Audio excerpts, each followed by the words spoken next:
Welcome back to the channel, guys. So today we have in front of us what I am pretty much guaranteeing is going to be Soulja Boy's next system that he sells.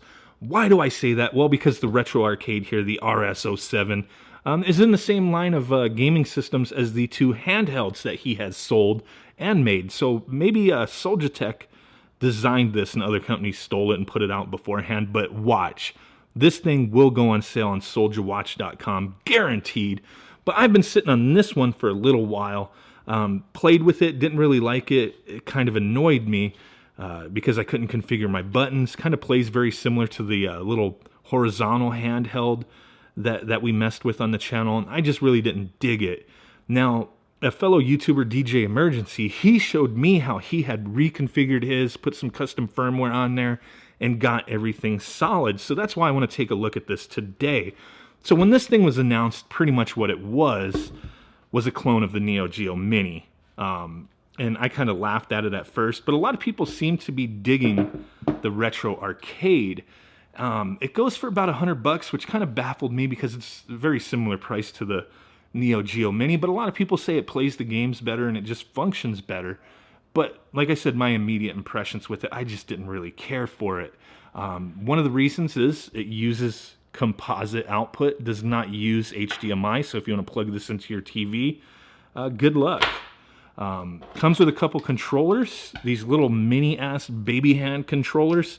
Good if you're 2 years old, maybe 1.5 is pushing it, but you know, after the age of like 3 or 4, you know, once you're a toddler, these are no longer good. I mean, the weird thing is the button layout on the controller is different than the button layout on the actual system, which really kind of screws things up and really pissed me off when I was trying to configure my buttons. If I can't play Street Fighter on a emulation machine that plays arcade games, what the hell's the point, right? So we do have this little bitch right here. I really want to like this thing, but even with this custom firmware that I did clean up the games because the game list was just, there was just too many daughter ROMs on there for multiple regions and systems or for different countries and whatnot, and it just made it a pain in the ass to sift through the games. But this is where we are at right now. So we'll take a look at the front end and some of the games in a moment, but the system does have 6 face buttons. Street Fighter layout, like I said, the little included controller that you would plug into the back comes with 2 of those, does not mimic these buttons properly. The button orientations are different. Kind of stupid. On this, we do have this analog stick that is very, very similar to the Neo Geo one, but with the Neo Geo one, I actually don't mind this too much. But this one, the throw is so long, it makes it hard to control certain games. I just don't like this stick. I do prefer the Neo Geo Mini one, but it is what it is. We have a volume slider on the side.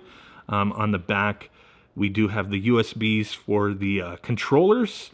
We have that AV out. We have where we can put a micro SD card for additional games, our power button, and our mini USB jack. That way you can either charge a battery or you could plug it into something like this, like these Anker power supplies that I really like to power the damn thing on. Some people have said theirs came with an 18660 battery, 18650 battery. Both of the ones of these that I've gotten did not. But if you do get one that doesn't come with the battery, you have to use a button top 18650. A flat top will not work in this. So keep that in mind. Now, with the custom firmware that we're using, you do have to take this thing apart to be able to do it. So let's see if we could focus here. There's 4 screws that need to be removed. One right here, down there, and then up here. And there's rubber feet that block it. These rubber feet on the back, there are no screws, so you don't have to worry about that. And once you take it apart, it just kind of, I don't want to mess it up because it is powered on, but it does come apart, and right there, if you can see that foam, that's where the internal SD card is. So you have to keep that in mind. The speaker just kind of floats around in here, so you got to put it back in its little cup, and then the thing just kind of clicks back together fairly easily. I'm not really gonna try. I don't really like this device, to be honest with you, but hey, it is what it is. Let's take a look at some of the games. Like I said, you know, I got this set up with the custom firmware. You can add your games, your artwork, and all that.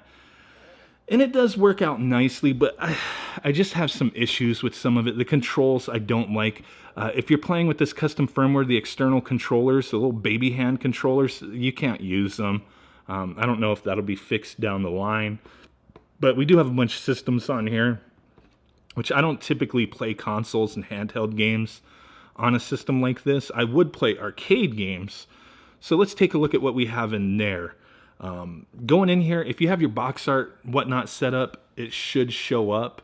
I'm still trying to clean up these ROM sets on here, so some of them might be missing. But there we go. It doesn't look bad. Everything boots up fairly quickly for the most part. But to me, it's just, I have so many other ways to play these games. I don't really care for this device too much. Not to say others won't, but for me, it's just kind of, it is what it is. It's just, I don't like playing it this way. I don't like not having the option to use HDMI or the external controllers with this. With the stock firmware, it just sucks. I can't stand this thing. So just pointing that out, you know, maybe some people will enjoy it. Let's take a look at Samurai Showdown. The good thing is once this thing does decide to boot up, which doesn't take long, like I said, just takes a second. Let's focus here, damn it. We do get the proper aspect ratio. We get the volume, the sound's kind of a little tinny, a little muffled because it's underneath, and it kind of bounces around inside the case a little bit. But overall, the sound is not too bad. I've used devices where the sound's just god awful, and this isn't too bad here.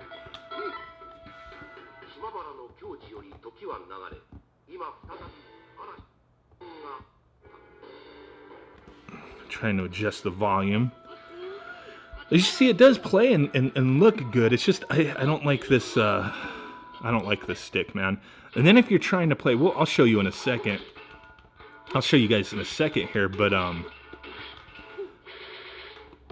if you're trying to play Street Fighter and you want to rearrange your buttons, it is a pain in the butt to get them to work right. It's the same thing as when I had this stock. I just didn't like it because if I can't play Street Fighter, the hell's the point? And you see, you know, I know how to play this damn game, but I'm having some difficulties doing some of the moves because of the throw on this damn stick. It's just too much, man. It's way too much.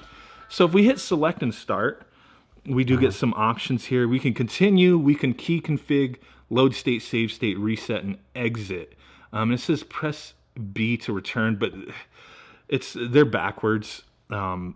It's backwards on this thing, so it is what it is. So if you go into the controller config, you got just fire 1, 2, 3, 4, 5, 6. Depending upon the game, like Street Fighter, you can get it to work. You just kind of have to figure out what each of these buttons actually are and what they do in the game.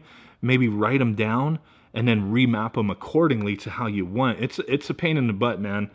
But then the bad thing is, unless I'm doing something crazily wrong, the key configs do not save. So that's a big loss on my end here. Big fail. I'm not gonna want to sit there and redo my configs every damn time I load this thing up. So let's find a Street Fighter. We haven't changed the configs on anything, and like I said, they don't save anyway, so it's like, what the hell's the point? Let's just go ahead and get into that. Street Fighter 2. Stupid camera, stay focused before I frickin' Soulja Boy your ass. So let's get into this. And select as your key, your coin, insert, start, boom. Get us in there, hyper fighting.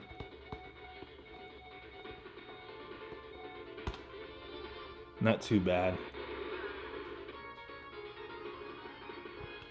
Sounds good, looks good, but just... my buttons are all over the place. I don't... The only one that's right is the middle one. The middle one and then this bottom one. And then, since I was pressing buttons and hitting the directional pad, it triggered some kind of hotkey to show the FPS, so it slowed down for a second. I've had that happen a few other times. See where, like, it just... I don't know if there's different configs, but if you're just sitting here mashing, you're gonna fuck the damn game up. So to me, this thing is really... I mean... I know there's so many people out there saying how much they love this thing and how it's really sweet, but for me, I'm not seeing it. It looks cool. The screen's not bad. The games play fine, but the controls are just garbage. You know, regardless if you're using the custom firmware or not, it's hard for me to enjoy this thing. If you guys got some little tips and tricks out there, let me know. On how to fix some of the issues I'm having. Like, I would prefer to use controllers with this than this damn thing, even if I'm just playing it off of this screen. I'm not going to use composites, so I'm not really worried about that. But yeah, if you guys have a better way of doing things, let me know. Otherwise, I'm probably just going to give this one away as well, so stay tuned for that, I guess. But in the meantime, smash that like button, make sweet-ass love to that notification bell, subscribe if you haven't done so already. With that said, guys, I will catch y'all next time. Peace out, bye-bye, and boom!